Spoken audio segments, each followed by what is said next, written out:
Jesus, amém? Irmão Laércio, quando o senhor chegar, venha mais para frente, viu? Não fique na turma da Osga, não. Você sabe que é a turma da Osga? Essa pessoa que senta perto da parede, amém? Deus abençoe sua vida, irmão Laércio, em nome de Jesus, amém, irmãos? Por favor, desligue o seu celular, por gentileza. Então coloque no modo avião, no silencioso.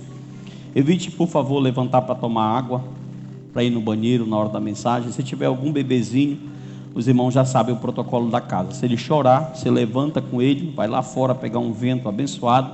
Quando ele terminar de chorar, você retorna, para que a gente tenha total reverência na casa do Senhor.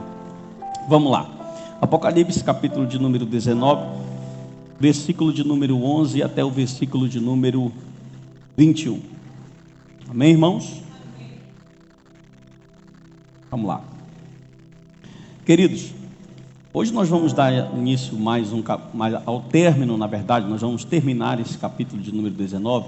E o capítulo 19, na terça-feira passada, nós falamos sobre a alegria da queda da grande Babilônia. Nós mostramos desde o capítulo de número 12 que o dragão se levantou. Pode diminuir um pouquinho aqui que está dando a microfonia.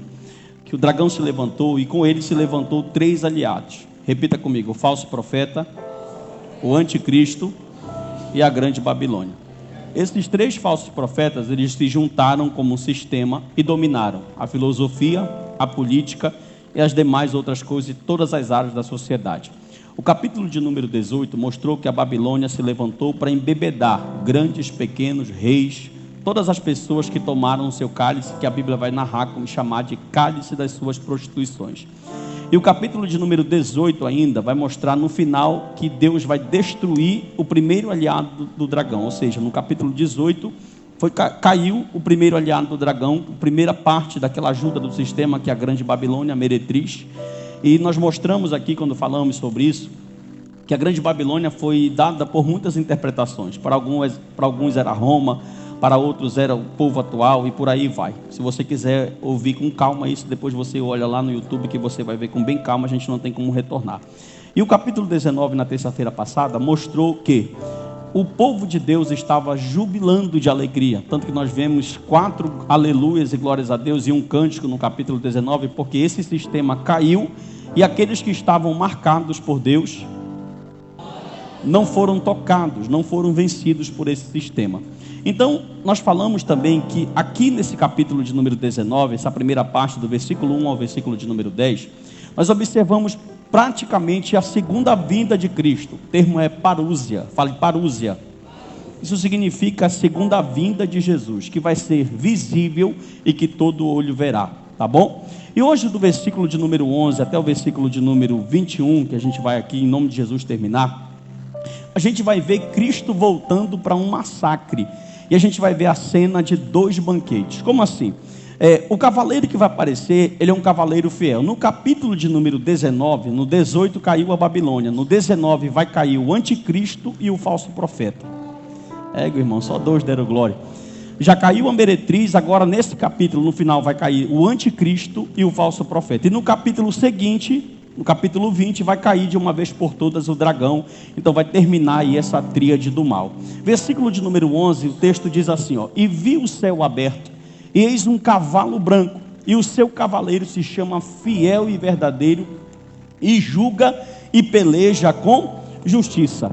Essa é a segunda vez no Apocalipse que vai aparecer um cavalo branco. A primeira vez que vai aparecer no capítulo de número 6, quando o primeiro selo é aberto e vem um homem montado num cavalo branco segurando um arco. Ali tem 3 teorias: seria o anticristo, seria o próprio Jesus ou seria a pregação do evangelho. Nós não entendemos nessa interpretação bíblica que no capítulo de número 6 seria Cristo montado num cavalo branco, porque a figura de Cristo no Apocalipse não vai aparecer com um arco, mas vai aparecer com uma espada.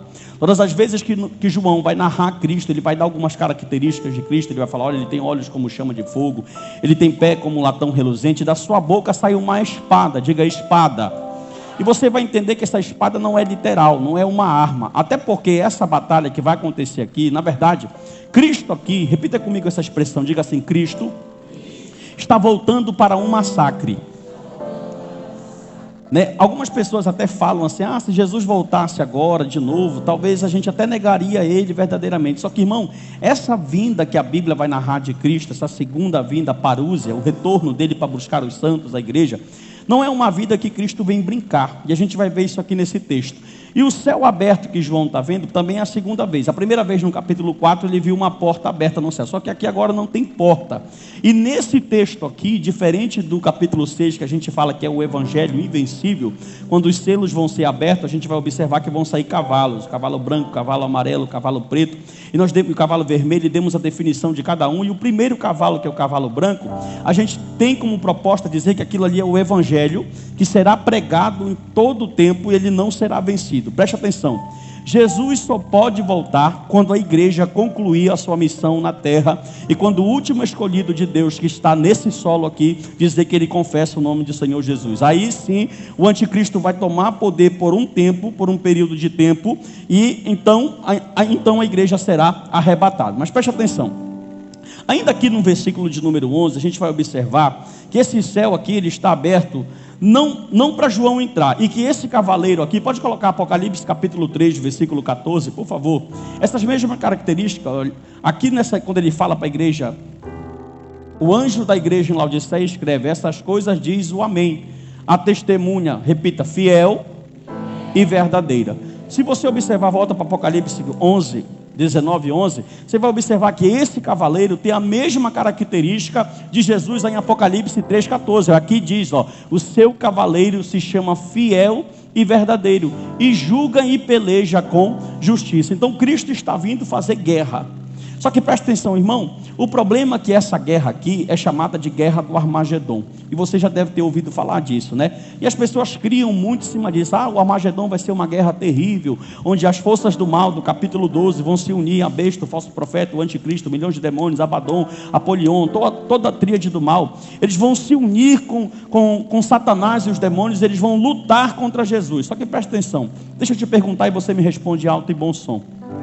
Existe a possibilidade das forças do mal combaterem com Cristo? Só metade, sim ou não? Não. Então Cristo não vem guerrear. Então outra coisa, a guerra que vai acontecer nesse dia aqui, que todo olho vai ver, vai ser uma guerra visível, ela não é uma guerra material. Até porque não tem como um míssil teleguiado explodir um demônio ou explodir um anjo, explodir um ser espiritual que não tem matéria.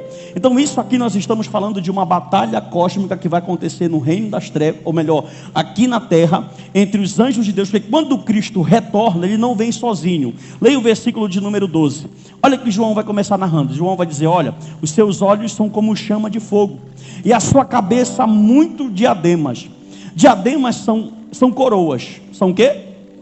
Só que no tempo de João, por exemplo, se você fala assim, isso aqui está contrastando com alguma coisa. Com o que, pastor? Quando você lê Apocalipse capítulo de número 12, a Bíblia vai dizer que o dragão tem 7 diademas. Quando você lê Apocalipse capítulo de número 13, a Bíblia vai dizer que a besta tem 10 diademas. Ou seja, o dragão tem 12 coroas e a besta tem 10 coroas na cabeça. Só que o texto está dizendo que Cristo tem mais coroas, porque isso já está mostrando que a realeza de Cristo é superior à realeza do dragão.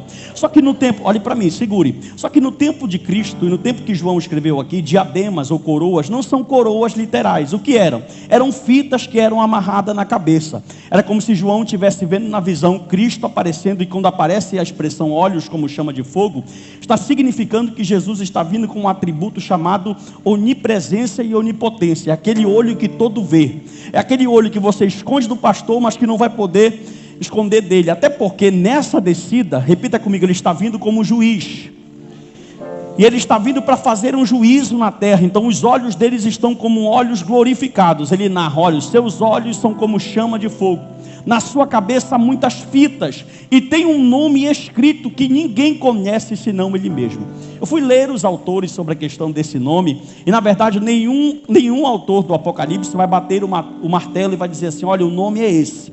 Cristo tem um nome glorioso que ninguém sabe, e esse nome só será revelado à igreja no final do plano da redenção. Quando Cristo terminar o plano da redenção, ele vai revelar um nome que nós não sabemos e que ele não deixou decifrado na Bíblia para que nós soubéssemos. E isso abre um parêntese, dá um glória a Deus aí. Muito bom. Por quê, pastor? Porque isso vai nos ensinar que nós não conhecemos tudo de Deus e que a teologia não vai acabar aqui nessa terra. Como assim? Nós vamos passar a eternidade querendo conhecer Deus, Jesus e os seus atributos, e nós não vamos conseguir. Por quê? Porque aqui o texto está dizendo, olha, e a Bíblia, o próprio Apocalipse, nós vamos ver isso já já, vai mostrar que foi dado a Cristo diversos nomes: Rei dos Reis, Senhor dos Senhores, Raiz de Davi, Senhor Celestial, Cordeiro, Leão. Já era para você ter dado a glória em todos esses, mas tudo bem. Só que esse nome que aparece expressamente aqui nesse versículo, ninguém sabe. Só Cristo sabe qual é esse nome. Olha, você pode observar que o idioma terreno, ele é limitado perto da expressão daquilo que o céu quer revelar. Então nós somos limitados. Amém ou não amém? Muito bem. Versículo de número 12, olha só. Versículo de número 13, perdão. Aí o texto vai dizer: está vestido com um manto tinto de sangue. Preste atenção nas características. Cristo, repita, desce num cavalo, com olhos como chama de fogo, com muitos diademas na cabeça. Fala, meu irmão, em nome de Jesus. Com muitos diademas na cabeça. E o versículo de número 13 vai dizer que as vestes deles estão salpicadas de sangue. Pode ler aqui comigo, ó. Está vestido com um manto tinto de sangue. E o seu nome se chama Verbo de Deus, ou Palavra de Deus, ou Testemunho de Deus, ou Fidelidade de Deus. Segura. Quando Cristo aparece com esse manto vestido de sangue, tem algo muito interessante aqui. João está usando uma imagem que ele vai captar de Isaías capítulo 63, versículo 2 e 3. Por quê? Porque no Antigo Testamento há um simbolismo de Deus irado. Como? Deus pisava as uvas no lagar, da onde saía o vinho para ter alegria. E quando Deus pisava as uvas no lagar, saía aquele vinho. Só que essa expressão pisar as uvas no lagar era uma expressão no Antigo Testamento que estava simbolizando Deus irado contra o pecado. Só que esse sangue que está nessa veste de Cristo não é o sangue do próprio Cristo que escorreu dele no Calvário. Perceba-se que esse sangue aqui é o sangue, parece, de uma batalha que está acontecendo, porque no original a Bíblia não diz que o manto está encharcado, mas se tem a expressão que o manto está salpicado com gotas de sangue. Era como se Cristo estivesse vestido com linho fino, puro, ou uma roupa que nós não conhecemos, talvez celestial, glorificada, e nesse manto, nessa roupa, tem partes que estão salpicadas com sangue. Por quê, pastor? Porque esse sangue aqui não é o sangue de Cristo. É o sangue de quem? Pergunte, de quem, pastor? É o sangue de todos os inimigos que estavam do lado do dragão.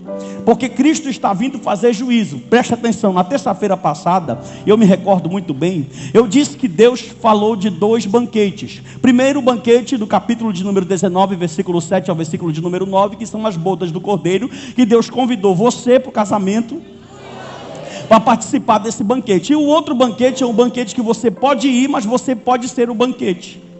Porque se você observou na leitura que nós fizemos no começo do culto, os versículos finais, o versículo de número 20 e o versículo de número 21, os corpos de reis, grandes, livres, escravos, homens poderosos, homens normais, eles estão na terra atirados e as aves de rapinas estão comendo ele. Ou seja, João está mostrando 2 banquetes, está dizendo para a igreja: olha, igreja, ou você participa do banquete do casamento, das bodas do Cordeiro, ou você será o banquete que o homem que no cavalo branco vem vai fazer.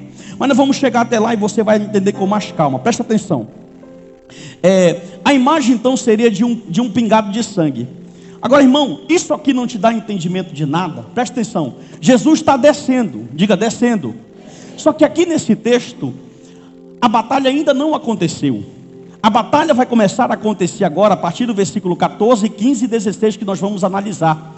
Só que o manto salpicado de sangue já está dando uma dica que você não entendeu, porque se você tivesse entendido, você tinha dado glória, mas eu vou te explicar. Como assim? Quando Jesus desce com o manto já salpicado de sangue, o manto já está dizendo: olha, ele ainda nem lutou, mas já venceu. Oh, glória! Por que, pastor Narciso? Porque o sangue não é dele. O sangue é de quem ele vem fazer a peleja. Ele está descendo num cavalo, irmão. Agora presta atenção, é interessante. E aqui nós vamos ter algumas discordâncias bíblicas, que nesse mesmo versículo aqui, vai aparecer um exército. Leia o verso 14, pode colocar para mim, por favor, para você compreender. E seguiam os exércitos que há no céu. também montados em cavalos brancos, com vestiduras de linho finíssimo, branco e... Vocês observaram, olhem para cá por favor, todos, que no manto de Cristo tem sangue, mas no manto dos anjos, o pré-tribulacionista, isso aqui é a igreja que está descendo, tá? Isso aqui eu vou te explicar no capítulo de número 20, que eu vou falar de todas as visões. Então hoje a gente não tem como falar disso, mas presta atenção. Para eles, desse exército que está descendo, não são os anjos, porque eles dizem, anjo não veste linho fino. Quem veste linho fino no Apocalipse é a igreja. Então para eles quem está descendo aqui é a igreja. Mas quem desce aqui, a gente vai tentar observar, são os anjos. Mas se você observar nesse texto, a roupa desse exército não está salpicada de sangue, só a de Cristo. Pergunte por quê? Porque quem ganhou a batalha não foi Miguel. Aleluia. Era para você ter melhorado, irmão, glória. Quem ganhou a batalha? Os anjos só vêm para fazer cena. Os anjos só vêm para ficar mais bonito, porque o dragão vai apresentar um exército. Mas os anjos só vêm para cantar hosanas e para glorificar. Porque aquele que vem no cavalo branco com olhos como chama de fogo é verdadeiramente aquele que vai dar o brado de vitória. Então você pode observar isso. Versículo de número 13, ele está dizendo, João está trazendo à mente, quando ele fala, volta para o verso 13, quando ele fala que Jesus é o verbo de Deus, ou palavra de Deus, dependendo da sua versão, ele está fazendo uma analogia com João 1:14, ou 1 João 1:1, isso aqui é ótimo, porque o mesmo autor do Apocalipse está fazendo uma analogia que ele escreveu lá em João 1, no princípio era a palavra. O mesmo João que chamou Cristo de palavra no Evangelho, foi o mesmo João que chamou Cristo de palavra na primeira carta, no capítulo 1, no verso 1. E o mesmo João que chamou Cristo de palavra na primeira carta é o João que está chamando Cristo de palavra aqui em Apocalipse, capítulo de número 19, versículo de número 13.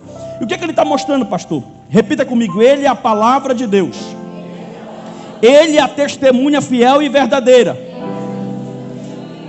Ele é o testemunho da profecia. Versículo 14. Aleluia. Quando eu disse aqui que aqui quem estaria descendo com Cristo seriam os anjos, coloca para mim, Kelby, Raíssa, Marcos 8:38. Olha esse texto, Marcos 8:38, por favor. Porque qualquer que nesta geração adúltera e pecadora se envergonhar de mim e das minhas palavras, também o Filho do Homem se envergonhará dele quando vier na glória de seu Pai. Com quem? Com os santos anjos. Outro texto, por favor, pode colocar para mim, Lucas 9:26. Lucas dizendo, Lucas 9:26. Porque qualquer que de mim, das minhas palavras se envergonhará o Filho do Homem quando vier na sua glória e na do Pai com os seus santos. Último texto, 1 Tessalonicenses 3:13. Esse texto são complicados para os dispensacionalistas, porque eles dizem que quem está descendo é a igreja, a fim de que seja o vosso coração confirmado em santidade, isento de culpa na presença de nosso Deus e Pai, na vinda de nosso Senhor Jesus com todos os seus santos, ou dependendo de algumas versões, os seus anjos. Então, Cristo está descendo, irmão, presta atenção. Quando chegou no capítulo de número 12, nós estudamos sobre esses seres angelicais, e nós sabemos que os demônios que aparecem no Apocalipse, eles são também anjos, mas anjos caídos.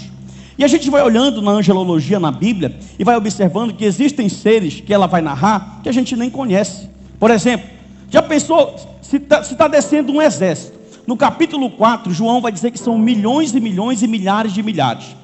Lá no Getsêmani ele falou, eu não poderia pedir tantas legiões de anjos para o meu pai e ele mandasse aqui. Então você já parou para pensar, o próprio Miguel, que é um anjo, o anjo de guerra, que peleja por Israel, que hoje é o responsável por guardar a igreja, que é um arcanjo de batalha, também com certeza deve estar vindo nesse rumo aí, que os testemunhas de Jeová dizem que Miguel é o próprio Cristo. Agora pense comigo, se está vindo um exército, se tiver naquele meio pelo menos 2 igual Miguel e mais 2 igual o anjo de Isaías 37 que matou 185 mil pessoas, o que é que vai dar para o diabo?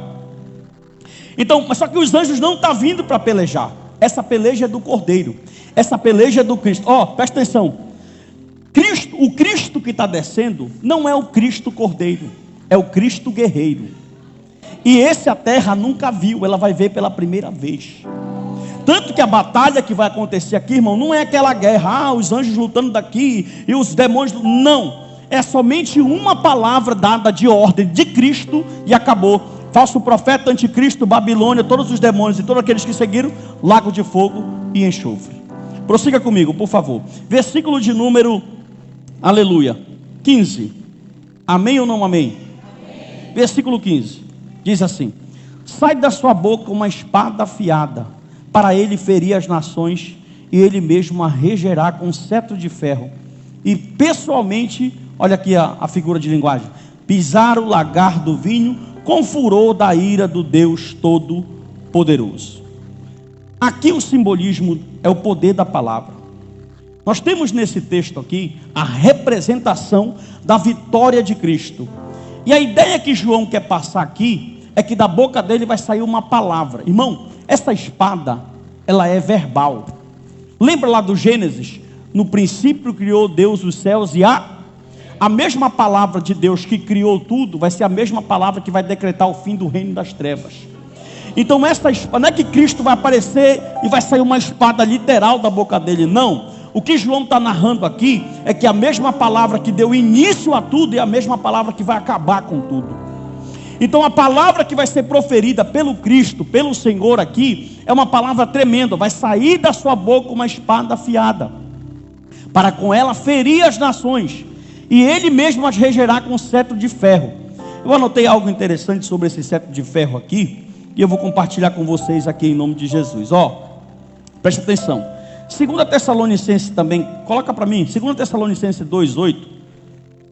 Paulo vai usar uma figura de linguagem. Ele vai dizer: então será de fato revelado o iníquo, o anticristo, a quem o Senhor Jesus matará com o sopro da sua boca.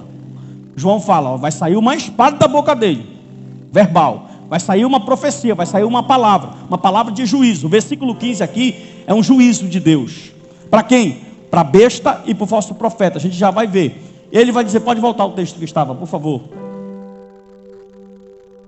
Lá naquele lá. Esse que estava mesmo, era esse. Apocalipse 15, 19 e 15, por favor. Isso. Sai da sua boca uma espada afiada, para com ela ferir as nações. E ele mesmo a regerá com cetro de ferro. Isso aqui é interessante. Regerá com cetro de ferro.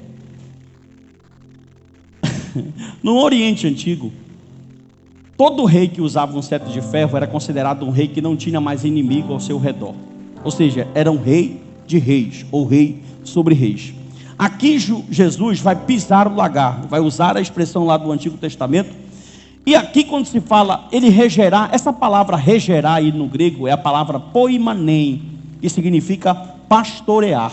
Por que com cetro de ferro, pastor? João está dizendo, Cristo pastoreará com cetro de ferro. Esse mesmo cetro de ferro vai servir para a proteção dos escolhidos e para a punição dos ímpios. Jesus aparece com um cetro de ferro na mão. Nenhum pastor, o que João quer passar a imagem é que nenhum pastor da terra possui um cetro de ferro. Só há um pastor que é rei dos reis e senhor dos senhores. E esse cetro que está na mão dele, nenhum homem tem. Tanto que o cetro serve para punir e serve para guardar, serve para proteger. Nós, os eleitos, os crentes, os salvos, o cetro de ferro protege. E para os ímpios, ele pune. E aí, qual lado você está? Amém? Ou não amém? Versículo de número 16. Tem em seu manto e na sua coxa. Eles usam muito esse texto aqui como base para fazer uma tatuagem. Você já viu isso?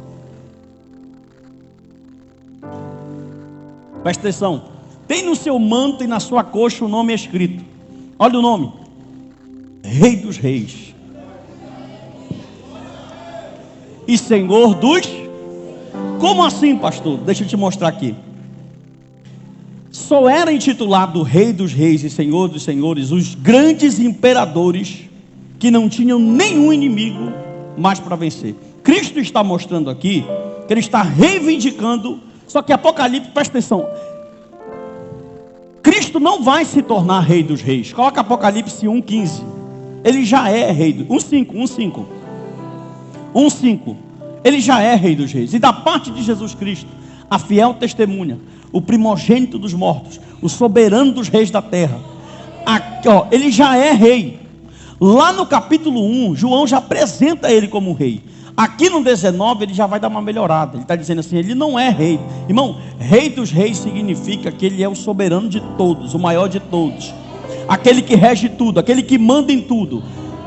E a Bíblia vai dar aqui em pontos sobre isso que eu acho bastante interessante. Por exemplo, Apocalipse 19, versículo 17 e 18. Leia comigo. Então, vi um anjo. Olha o tamanho desse anjo, irmão. Posto em pé no sol. Ele teve a visão de um anjo posto no sol. E clamou com grande voz, falando a todas as aves que voam pelo meio do céu: vinde, reuni-vos para a grande ceia de Deus. Presta atenção. Vai acontecer um banquete. No começo do capítulo teve o banquete de quê? Das bodas do Cordeiro, que é onde a igreja vai estar. Só que agora vai acontecer o banquete do massacre. E ele está chamando, vamos pegar as aves de rapina, urubu, abutre, tudo quanto é tipo de águia, de rapina, que come coisa morta, ele está chamando. Leia de novo. Então vi um anjo posto de pé no sol, e clamou com grande voz, versículo 17, falando a todas as aves que voam pelo meio do céu: vinde, reuni-vos para a grande ceia de Deus, para que comais a carne dos reis, dos comandantes, carne dos poderosos, carne de cavalo, seus cavaleiros, carne de todos, quer livre, quer escravos, tanto pequenos e como grandes. Deus está dizendo assim: olha, vai acontecer o segundo banquete. A minha igreja está guardada comigo, comendo da ceia. Só que agora, o dragão, a meretriz, o falso profeta e o anticristo, e todos aqueles que se aliaram, que receberam, capítulo 13, na mão direita e na testa, a sua marca 666, vão morrer. Porque Cristo vai aparecer agora, não para dizer quem quer me aceitar, mas para fazer um massacre final. Irmão, presta atenção. O que eu estou pregando para você aqui é tão sério e é tão forte, que a Bíblia e João está narrando que a qualquer momento esse céu vai rasgar, para Cristo vir prestar conta com a humanidade. Você está entendendo isso? E não pense você que vive do seu jeito, que faz o que quer, que anda como quer, que não presta conta da sua vida. Minha vida, minhas regras. No dia do juízo final você não vai poder dizer isso. Porque no mínimo você é cristão. Tem algum cristão aqui? Você deve, olhe para mim, você deve ter fé nisso que eu estou pregando aqui. Porque isso aqui, irmão, não é um livro do Paulo Coelho, nem do Augusto Cury. Isso aqui é uma revelação que foi dada ao último apóstolo vivo na terra. E ele está dizendo: olha, se preparem. Porque, irmão, presta atenção. Quando Cristo estava encarnado aqui, isso aqui é forte. Quando ele estava indo na via dolorosa, bateram na cara dele e falaram: profetiza quem te bateu.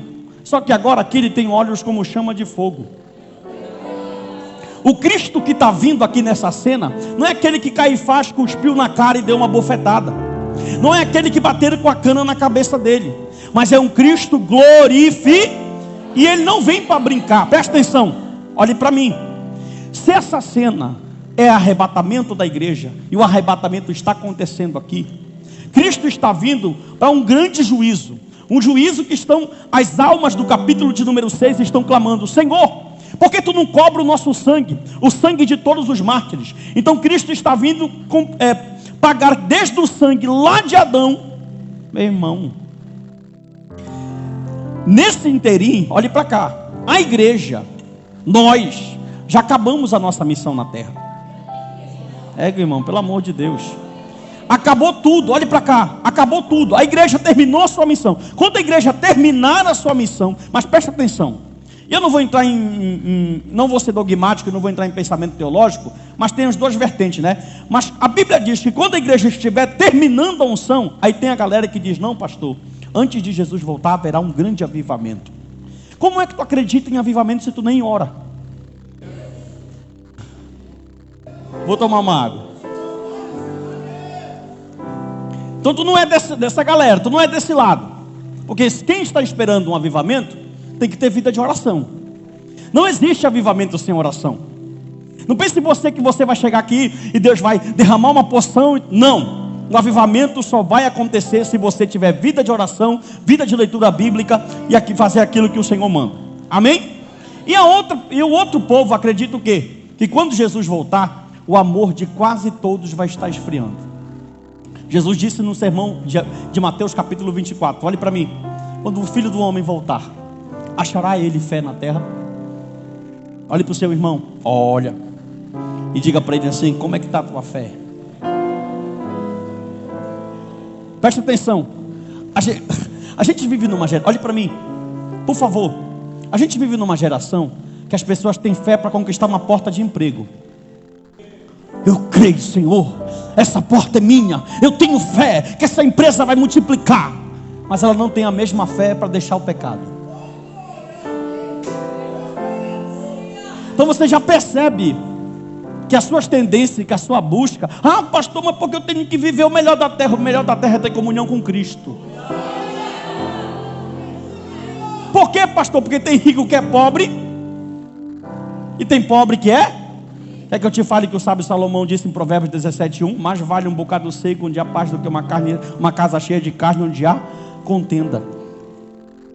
Jesus está voltando desse inteirinho aqui. E o versículo de número 15 está dizendo, olha o final do verso 15, pode pôr aí de novo. Pisar o lagar do vinho, expressão de ira, que Deus fazia no Antigo Testamento. A ira do Deus, meu irmão, o Todo-Poderoso está vindo para prestação de conta. Às vezes eu sou tendencioso a pensar que a maioria do público daqui e de quase todo o cristianismo, de todas as outras igrejas, eles não creem que Jesus está voltando.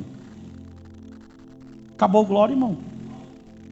Agora vocês estavam mais alegres. Pergunte por quê, pastor? Porque se você cresce verdadeiramente que Jesus Cristo estaria voltando, você vivia de uma maneira diferente. O problema é que a gente pensa que esse céu não vai rasgar. Pelo fato da gente estar vivendo, pastor, mas eu já tenho 60 anos e eu escutava que Jesus ia voltar desde criança e ele ainda não voltou. Tu é egoísta, rapaz. Ainda tem teu filho, teu neto para aceitar, ainda tem pessoas para aceitar. Se ele não voltou 40 anos, não interessa. Quer ver uma coisa? Quando o primeiro cavalo saiu, a serpente se levantou. Olhe para mim, o dragão se levantou e disse: vou parar o cavalo. Está tentando 2000 anos parar o evangelho e o evangelho não para. Aleluia. E Jesus está fazendo o quê? Ele está recolhendo, está chamando. A arca está com a porta aberta e um pregador, a Bíblia está dizendo: venham, se arrependam. Aleluia. Verso 18. Olha o verso de número 19. Depois que Cristo reuniu tudo, olha o que vai acontecer. E vi a besta. Eu gosto dessa expressão. E vi a besta e os reis da terra. Você percebe que o anticristo conseguiu, o dragão conseguiu juntar todo mundo, porque ele dominou a política, dominou a filosofia, dominou todas as religiões, fez sinais extraordinários. Você vai já ver isso aqui. Conseguiu corromper. O povo tomou o cálice das suas prostituições. Só que olha que vai ser o resultado para quem se entregou para isso. Vi ela com seus exércitos, congregados para pelejarem contra aquele que estava montado. Ele ainda vai tentar lutar. Ele vai reunir todos os homens fortes da terra. Agora, irmão, deixa eu te perguntar: como é que luta com alguém que tem todo o poder? Meu irmão, por isso que eu disse, olha, vai ser um massacre. Cristo não vai chegar para contar história. Pode colocar o próximo verso. Mas a besta foi aprisionada, e com ela o falso profeta. Essa besta é a do mar, o anticristo.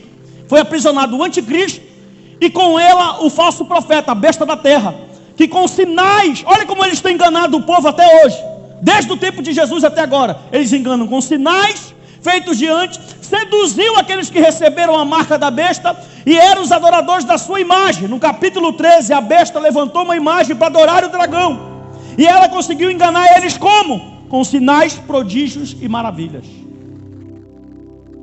Enganou como? O evangelho coach. Enganou como?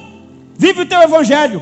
Enganou como? Tu não pode pecar. Enganou como? Deus te ama. Enganou como? Tu é o centro de Deus. Enganou como? Vive a tua vida. Pastor Narciso, essa mensagem é muito pesada. Procura uma iurde. Aqui é a Bíblia.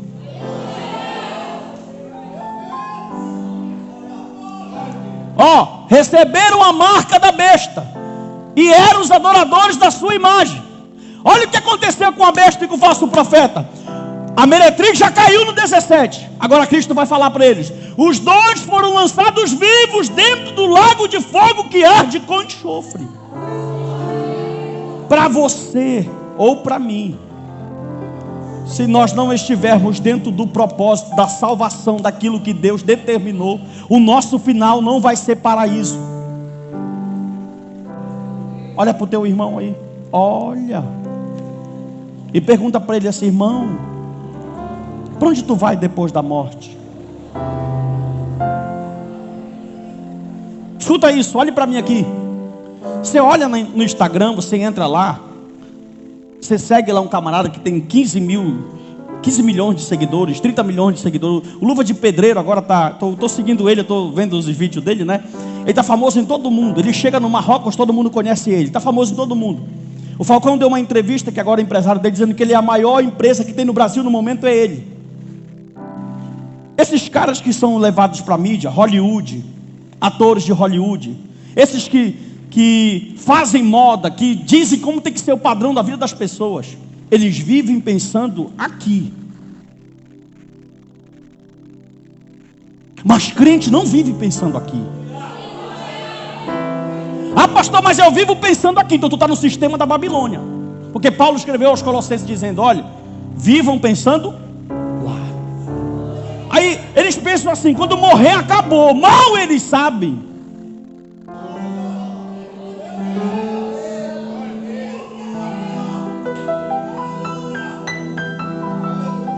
Morreu, quando morreu, apareceu, pá!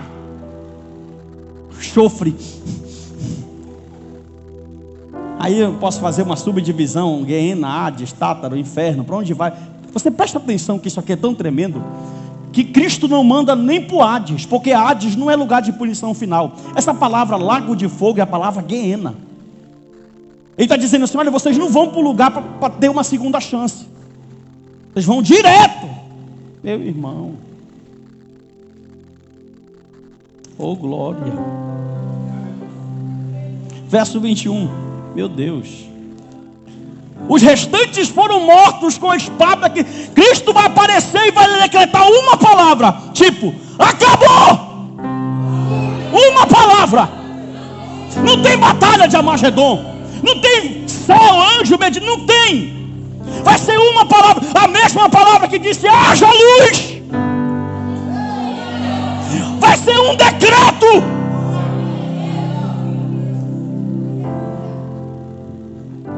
Para de perder tempo com coisas passageiras, transitórias. Para de perder tempo com coisas que o ladrão rouba, que a traça come, que o ferrugem destrói. Entende? Você está no mundo, mas não é do mundo. Você vive aqui, mas não é daqui. Você está aqui, mas não é daqui. Ah!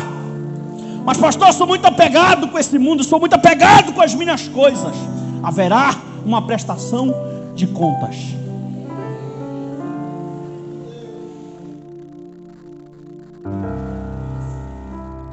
Imagine João Batista andando naquele deserto. Eu não sou ele, estou muito longe de ser e nem queria ser, que eu não aguentaria um fardo daquele nunca. Imagine ele andando no deserto, saindo ali, lambando, dizendo: arrependei-vos e convertei-vos. Que era que falava? Doido. Esse aí não está com rei. Micaías, só ele profetizava. Esse aí não é profeta. Jeremias, esse aí é do Isaías. Sempre quem pregou a verdade andou na contramão do sistema. Pastor, não gosto do Senhor. O próprio João falou que não vão gostar da mensagem e nem do pregador. Mas eu não vim aqui te agradar, eu vim dizer: vai ter prestação de contas.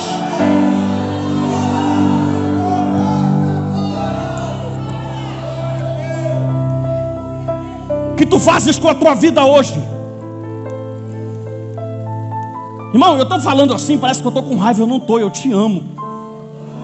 Isso aqui é minha oratória. Foi o Espírito que me entregou dessa forma. É Ele que me usa assim. Porque se eu quisesse te enganar, eu estava aqui pregando dinheiro, para arrancar o dinheiro do teu bolso, para crescer. Mas eu estou aqui dizendo: te arrepende, volta para Cristo, volta a orar, volta a fazer o trabalho do Senhor.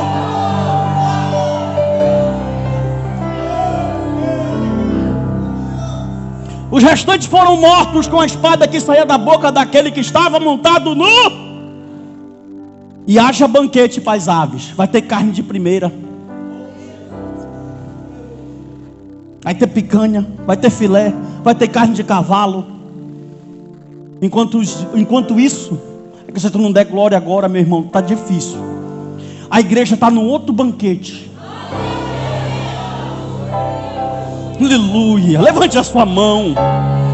Levante o mais alto que você puder. Pelo amor de Deus. Enquanto isso, a igreja estará dizendo: chegou o rei, acabou o sofrimento. Levante a mão e ele diz: e vi o novo céu e a nova terra, e o mar já não existe. Ele vem buscar a sua igreja.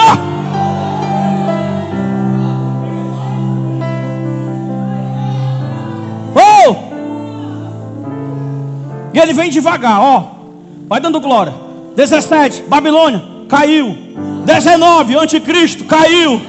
Falso profeta, caiu. Sistema, caiu. Demônios, caíram. Ele já aparece com a veste toda de sangue, dizendo: não vai dar nem para o primeiro round para eles.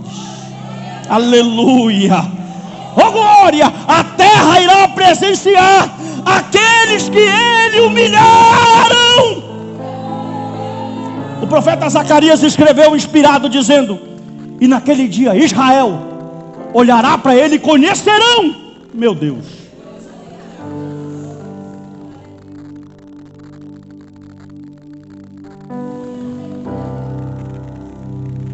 A gente olha, irmão, estou terminando, 2 minutos eu termino.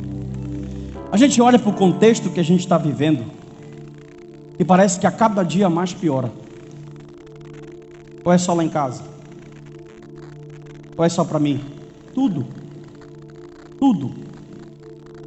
Vida financeira, economia do país, religião, tudo parece que está cada vez pior.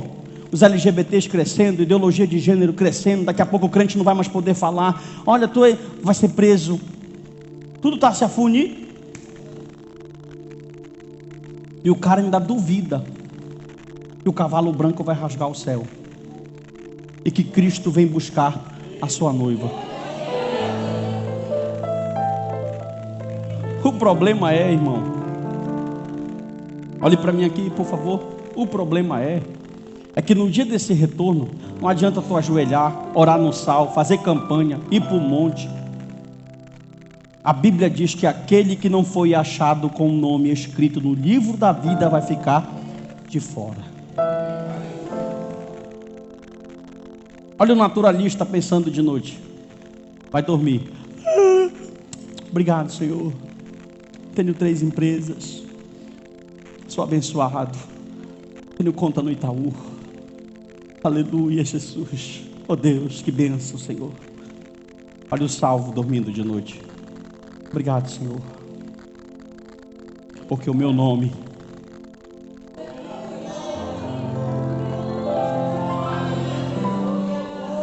aleluia. Tem alguém para Jesus? Não tem? Pastor, eu queria voltar, queria me reconciliar. Não se sinta pressionado, não é para você ficar com medo, não. Tá? Isso aqui essa mensagem é uma mensagem. Cadê a segunda? Ó, eu estou fazendo o meu papel. O papel da igreja é esse: pregar, cuidar, servir, ensinar. Tem mais alguém? Isso aqui não te alegra? Cadê a segunda pessoa? Vem rápido que eu quero orar. Pode vir. Sai do teu lugar e vem. E tem pessoas para voltar, para aceitar. Eu estou esperando, irmão. Pelo amor de Deus, não perde a oportunidade. Oh, glória.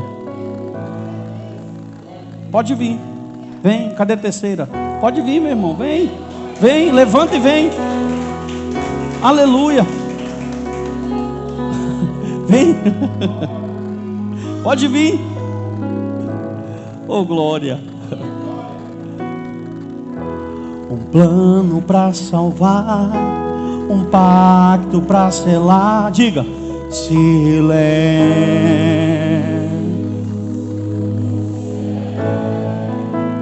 Isso, cante. Resgate e salvação.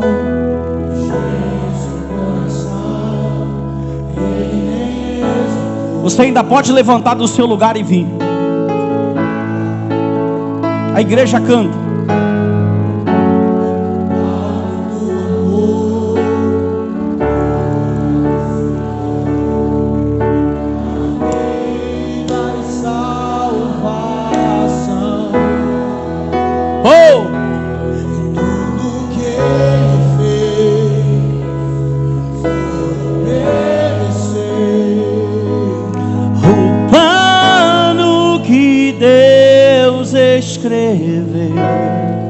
Levante a sua mão e cante, vai! E quando a minha história parecia, levante do seu lugar e vem! Jesus está te chamando!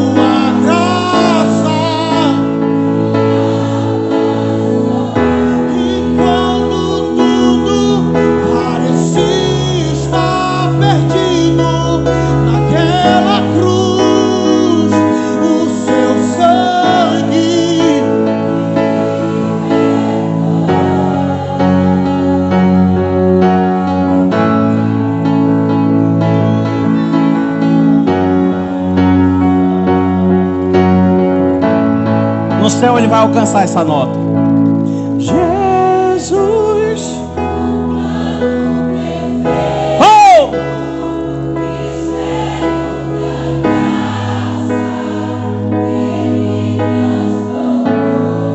Aleluia. Aleluia. Aleluia.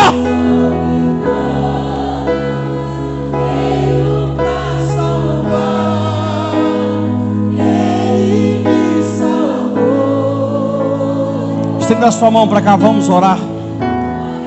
Querido Deus, aqui está tua filha. Está voltando para tua casa. Oh Deus, perdoa os seus pecados, as suas falhas, os seus erros. Que o teu nome seja glorificado. A tua igreja está de mãos estendidas. Nós estamos, Senhor amado, fazendo aquilo que a tua palavra manda. Aquele que te confessa diante dos homens, o Senhor confessa diante do Pai que está no céu. Em nome de Jesus nós oramos por ela. E que todos nessa noite possam dizer amém. Pode voltar para o seu lugar, irmã. Oh glória, Deus te abençoe. E quando a minha história parecia ter chegado ao fim, a sua graça. E quando tudo parecia estar perdido, foi naquela cruz que o teu sangue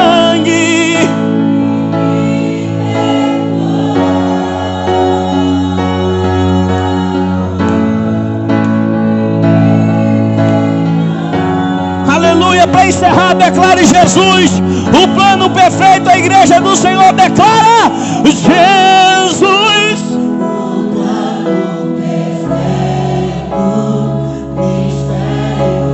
oh glória, oh glória.